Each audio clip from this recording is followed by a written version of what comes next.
Hello everyone, smart education channel में आपका स्वागत है।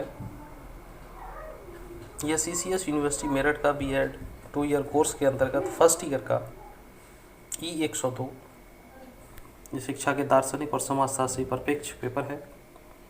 Philosophical and sociological perspective of education. इसके अंतर्गत आज हम कुछ शॉर्ट और वेरी शॉर्ट क्वेश्चंस का अध्ययन करेंगे। ये वेरी शॉर्ट क्वेश्चन की बड़ी इंपॉर्टेंट सीरीज़ है, सभी लोग बड़े ध्यान से अध्ययन करें। ये 6-7 मिनट का वीडियो रहेगा, ज़्यादा नहीं है। छोटे छोटे वीडियो बड़े हेल्पफुल रहेंगे इस वेरी शॉर्ट क्वेश्चन के लिए। 2-2 नंबर के 8 क्वेश्चन आ जाते हैं जो आपके लिए 16 नंबर का काम करेंगे। तो 16 मार्क्स अपने आप में बहुत महत्वपूर्ण होते हैं।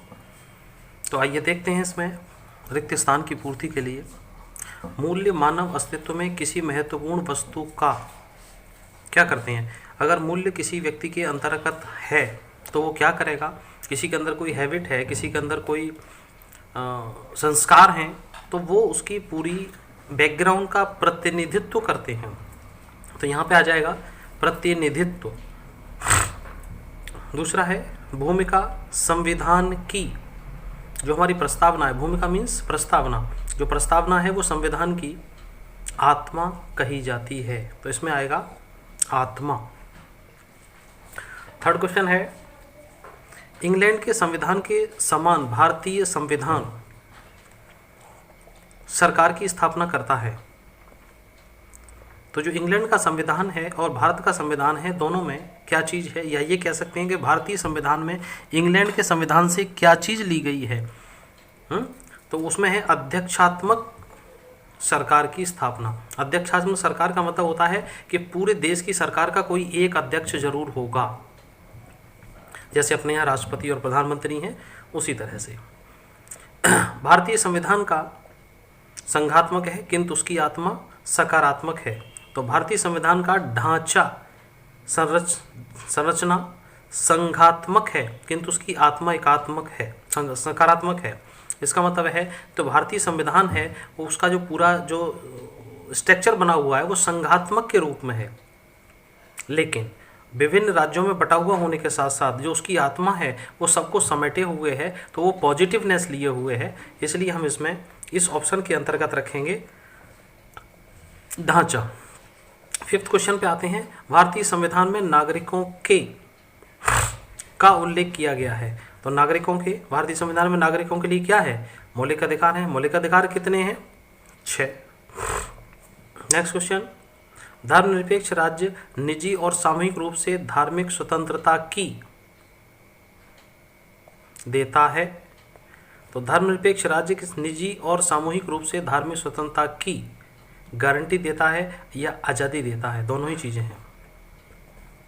राजनीतिक दल धर्मनिरपेक्षता को बढ़ावा देते हैं। धर्मनिरपेक्षता का आदर्श सामाजिक जीवन में भेदभाव का निषेध करना है।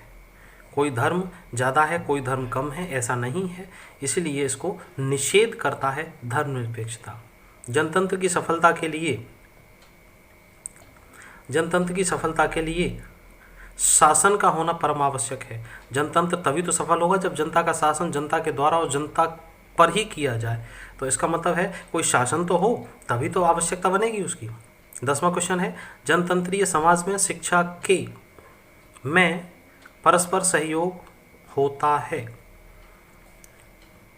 जनतंत्रीय साधन में शिक्षा के सभी साधनों में परस्पर सहयोग होता है। सभी साधन विकल्प में आएगा।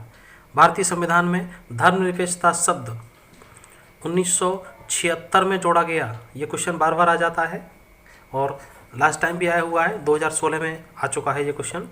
तो ये 1976 में जोड़ा गया है, इसको याद रखना। अगला क्वेश्चन आता है भूमिका भारतीय संविधान की आत्मा है। ये फिर रिपीट कर दिया क्वेश्चन। नेक्स्ट क्वेश्चन है भारतीय संविधान सभा की प्रथम बैठक 9 दिसंबर 1946 को और अल्पसंख्यकों की शिक्षा का उल्लेख संविधान की धारा 30 में किया गया है, 30 में।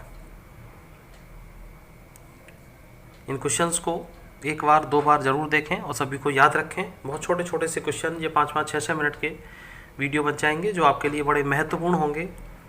और देखते रहिए और अगला वीडियो भी जल्दी ही भेज दिया जाएगा आपके लिए। Thanks for watching.